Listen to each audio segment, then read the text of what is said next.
Fallout Equestria Project Horizons Chapter 5, Part 2. I just had to say it. I shouted over the chittering, snapping horde that was advancing at me. The drum-fed combat shotgun I just picked up for 100 caps roared over again and again as I retreated around the gravel pit. A half dozen of the rad scorpions clawing at me with their pincers and stabbing with their venom-tipped stingers. I couldn't miss at this range, but I also wasn't having the best of luck piercing their hides. Sats had finally failed on me too. The targeting and time manipulation spell might have slowed things down, but it didn't really stop time. By the time it was finished, 2 of the rad scorpions were dead, but the remainder had put new holes into my forelegs with their razor-sharp pincers. I was going to have to visit Bonesaw again when this was all done anyway. Fortunately, their barbed tails hadn't really penetrated my barding. Yet. The gravel pit was filled with rusted machinery that made Morning Glory's job infinitely harder. She had to swoop under and around the girders, busted conveyors, and decaying equipment to try and follow me as I blasted ammo like crazy. She proved much more adept with the beam pistol fighting insects than ponies. I had no clue how she could aim a boxy contraption like that clenched in her teeth, but the soft crack of each shot mixed with the well-throaty boom of my shotgun. "This is getting out of hoof," P-21 called from the lip of the pit, watching through a pair of binoculars. While I really wanted him to get a gun and join in the fight, I was glad for any help right now at this point. "More coming out of that cave!" he yelled as he gestured to that far wall of the gravel pit. "Hey, Glory!" I shouted, leaping aside as one got close enough to jab me with its stinger. It was with some satisfaction that my return shot took its tail off. Now, if it just didn't have claws, pincers, or razor-sharp mandibles, then... "Flash him!" The small Pegasus blushed furiously, but the term was appropriate enough. The rad scorpions didn't seem to know how to attack a flying enemy. Meanwhile, her beam pistol rained down more shots to keep them off the grounded and more munchable pony. The flashing shots kept them disorganized, and I took some satisfaction when her shots killed one of the smaller varieties. I tripped over some of the rusty equipment and flailed as I struggled to stay on my hooves. One of the rad scorpions pounced, and I rolled onto my back while kicking with all 4 hooves to try and keep its nasty pointy bits out of myself. Fortunate for me, I didn't even need my hooves to fire my gun. I floated the barrel right against the scorpion's head, and a single shot transformed the head into a spray of green globules and shattered its chitin.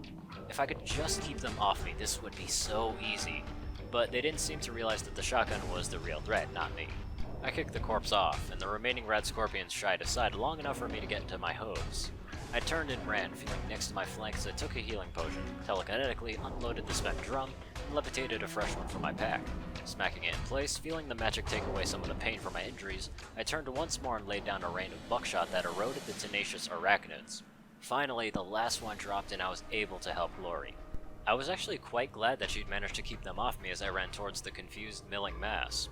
They were already worn down by the time I got there too. Half a dozen shots finished the rest of the chittering vermin. "Okay. That wasn't so bad," I said with a laugh as Glory landed beside me. "That was terrible," she countered. I decided not to tell her what I'd seen inside Pony Joe's, and I'd take fighting bugs over smelling that any day. "Why'd the ground just move?" I screamed, seeing flashbacks of ghouls exploding from heaps of bone as I knocked Glory aside. From the middle of the pit heaved the largest rad scorpion I'd ever seen. It was like as large as 3 ponies combined, with pincers large enough to snip my limbs and head like a daisy. Well, pictures of daisies. I always thought they were like flimsy looking flowers, but why was I thinking about flowers now? Its tail struck with such force that I could imagine it going right through me. We didn't really have anything that could harm something like this. The problem was, for me at least, that the only way out was behind the giant rad scorpion. Worst, the thing was fast.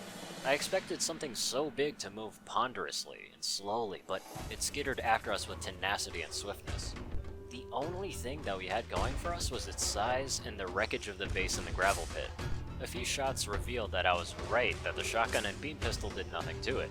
Still, I had 1 ace in my pocket. I fished out the grenade with a blue band, and I shouted as I telekinetically shot it right at the beast's maw. Eating was the thing's forte, and I pulled the stem right before it disappeared into the rad scorpion's mouth. 5 seconds. 10. Why was Glory looking at me like that? "What? That was a shock grenade," she yelled as the giant rad scorpion scurried around towards us. "Wait, a what? It only works on robots," She screamed at me. "Who makes a bomb that only works on robots?" I screamed back at her. "That's the stupidest thing I've ever—" I yelled as his tail shot out through the wreckage and nearly took Glory's head off. I kept looking for some opportunity to get past it and run over to the gravel pit, but it kept moving left and right. I could only fall back as it moved me towards the cave. Oh, hell no. Wait, no, it's hurting us! Wait, what? It's pushing us back towards the hole! And for once in there, I seriously doubted I'd last long. No, wait, let me fly you out! Morning Glory yelled as the giant red scorpion was tangled in some rusty cabling from a steam crane. There weren't really enough words to express my skepticism, but then again, there also weren't enough words to stress how much I really didn't want to be in that pit. Okay, look, if you think you can. I said, as it scurried towards us. I felt her bite the back of my barding behind my neck, and I felt her hooves around my straps. Her wings beating furiously, and I was stunned as we were slowly rising up into the air. Rising. Good. Slowly, not so good. The giant red scorpion jumped up onto the side of the steam crane and snapped its tail out. Glory cried out as the barb tip bit deeply into her flank, and gravity returned with vengeance. Had I fallen to the ground, I probably would have broken something vital. Instead, I landed on the roof of the huge steel crane. I looked back to see Glory fluttering down to the floor of the gravel pit, and the rat scorpion turned and started to scuttle towards her. I saw a teal filly torn in two before my eyes, and I bellowed as I ejected the drum and slammed in a fresh one. I only had a dozen or so slugs, and they'd do the job or it wouldn't matter. I jumped from the roof of the crane and I landed right into the middle of the giant monster's back. Crouching low onto the middle of its heavy back, I triggered Sats as I pressed the barrel against his tail. The slugs tore into the meaty appendage with a spray of sour yellow flesh and greenish-black ichor. The third shot severed the tail entirely and, more importantly, made me for its first priority. I jammed my front hooves into a groove in its armored carapace, feeling the limbs squeeze almost to breaking as it bucked and squirmed wildly. Its claws weren't quite agile enough to simply pluck me off, so instead, it swept the claws back and forth over its back to knock me loose. I ducked my head down, gritting my teeth as I waited for Sats to recharge enough to chance a shot. I locked in a blast that caught the rat scorpion at the base of the pincer, and it took it completely off.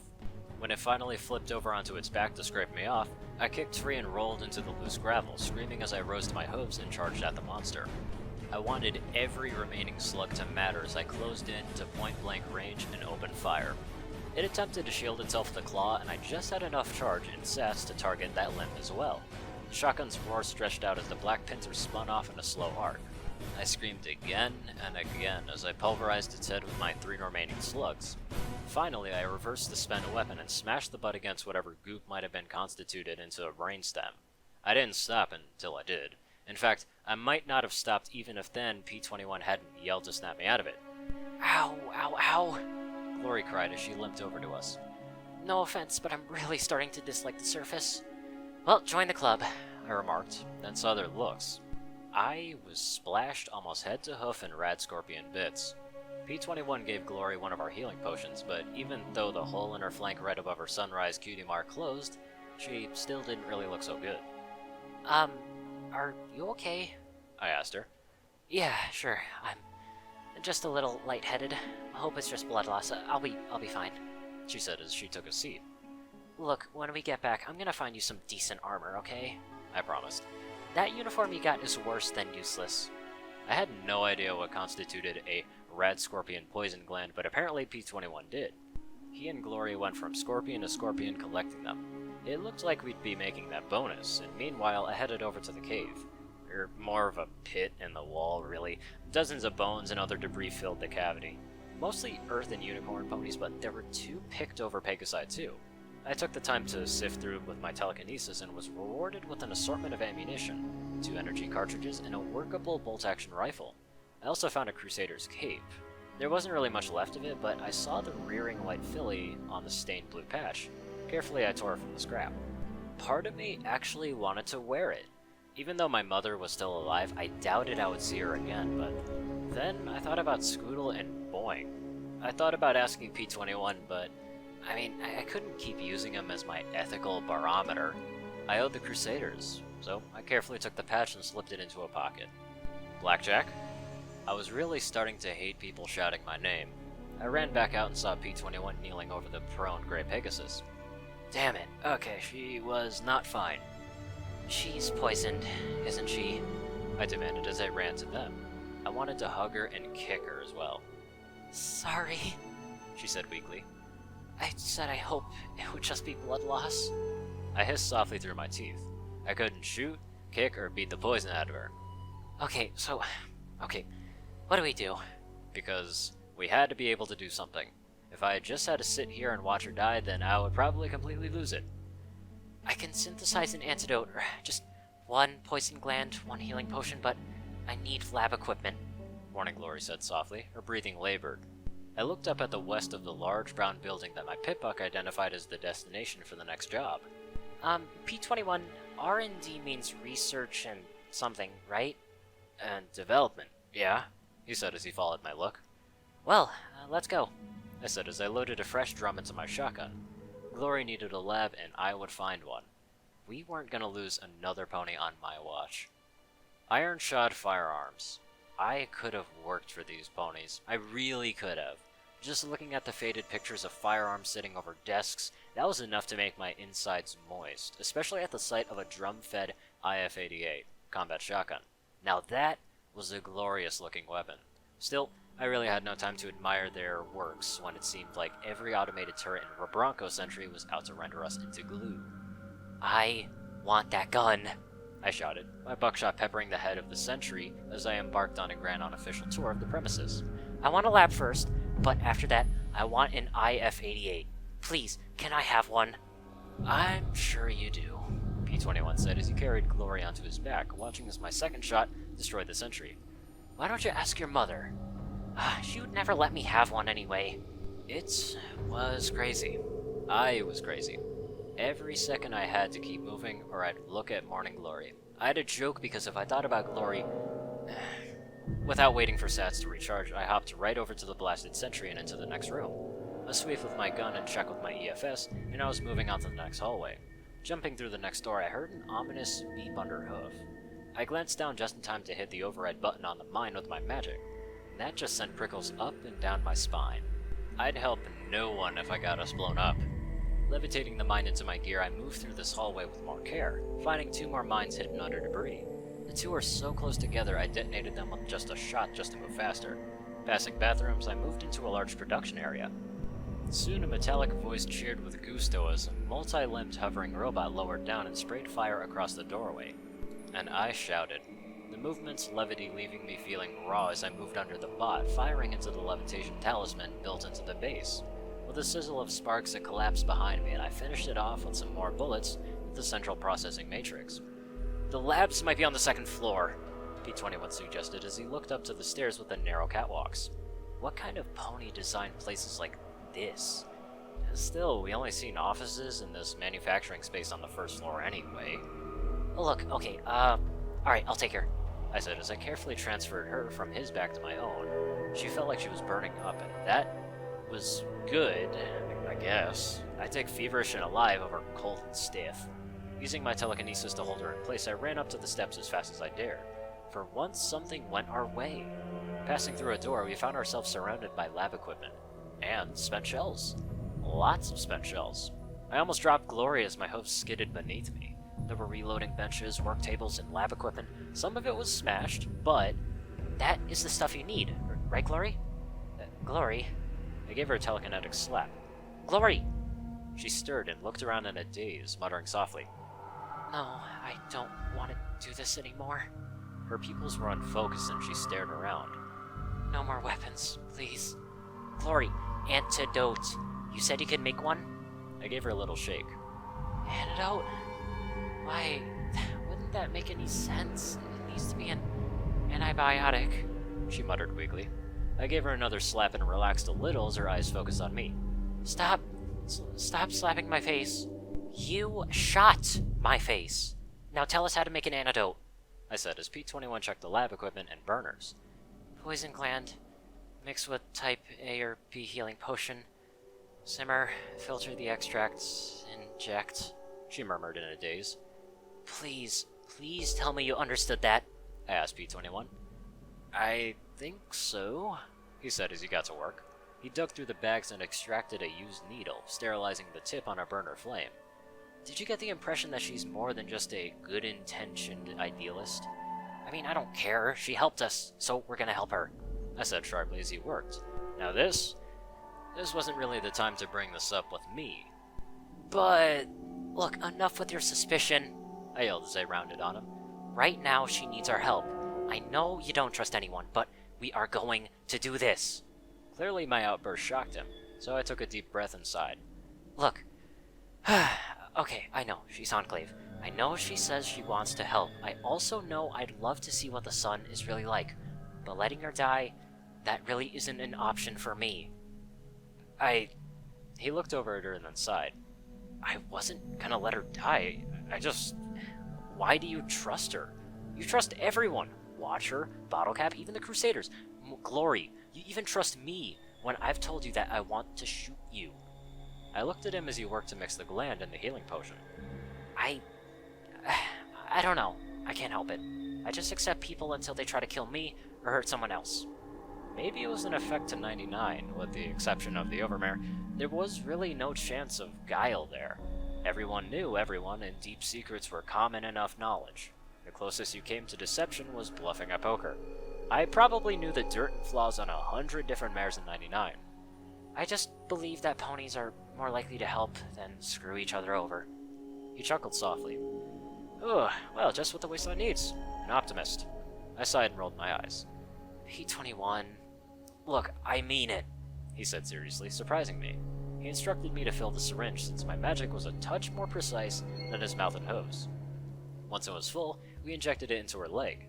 A minute later, she shuddered and her breathing deepened.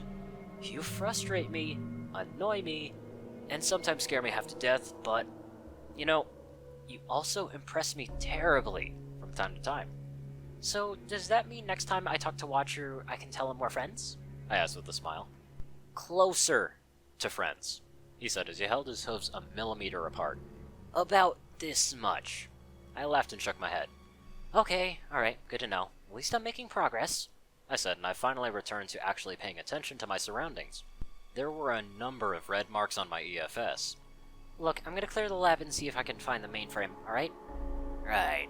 Don't try and take parts out of it, he said with a half-joking, half-serious smile. I proceeded further into the lab, kicking brass and shotgun hulls with each step. I had to admit, I was actually kind of glad no one else had made it up here before us. There was a veritable cornucopia of ammunition up here, and I passed by ammo crates with pistol, revolver, shotgun, and rifle ammunition.